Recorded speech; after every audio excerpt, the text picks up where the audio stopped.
Donations can come to you in the form of a corpus donation, general purpose donation, earmarked, or a matching donation. All of them are different categories. First of all, this is a very important aspect, corpus donation. First of all, what is our understanding of corpus? What in this group, what do you understand by corpus? Can anyone tell me what is a corpus donation? Yes, Priya? For the founding capital of... That is where you create your trust, let's say with 500 rupees or 1000 rupees, and that's your startup. It's like your but for operational.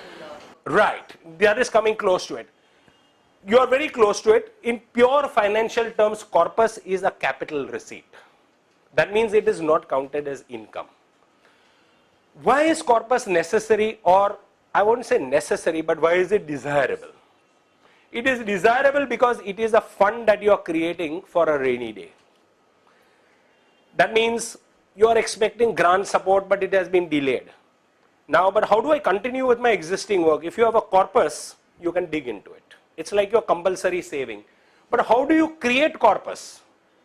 One is through the tax computation way, which we will deal with when we go into the income tax section. But one thing is funda over here, that you can't take any donation to the corpus unless you have the donor's written consent in this regard. It must come with the donor's letter that either the whole or part of this amount is to go to the corpus. Meaning, corpus meaning this amount, whether it is a lakh of rupees or it may be 10 lakhs or 100 lakhs, goes straight into your capital. But this must come with the written direction of the donor. Until the donor gives it to you in writing, because see what may happen is, let us say you are now in the month of February right now. So somebody has given you a big amount, somebody has given you 10 lakhs of rupees. You must remember that in the month of February and March, certain grant making organizations become over generous. They are not becoming over generous because it's end of financial year. They are also required under law to apply 85% of their income. So they offload sometimes, if they have not been able to spend. Good, bad, something works around there. So somebody has just sent you amount of, let us say, 10 lakhs of rupees in the month of February.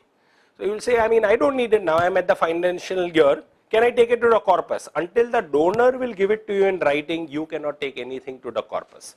But having said that, most donors are averse to give you for corpus because they want to see action. Let's say typically, I am a donor and I'm giving you a sum of rupees, 1 lakh of rupees. And you say, please sir, can I take this to the corpus? Now I as a donor will think, you're going to capitalize this. So I'm giving you 1 lakh of rupees.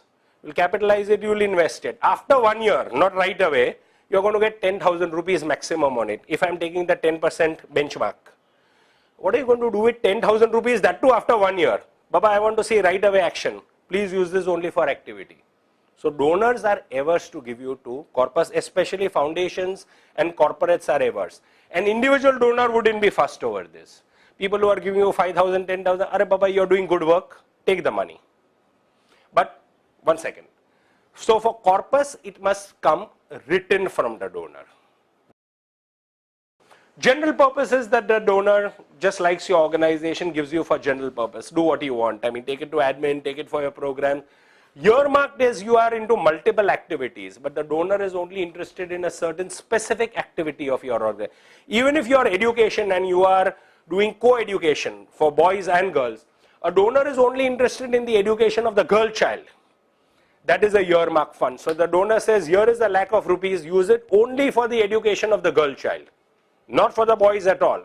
Great work you are doing for the boys, but only for the girl.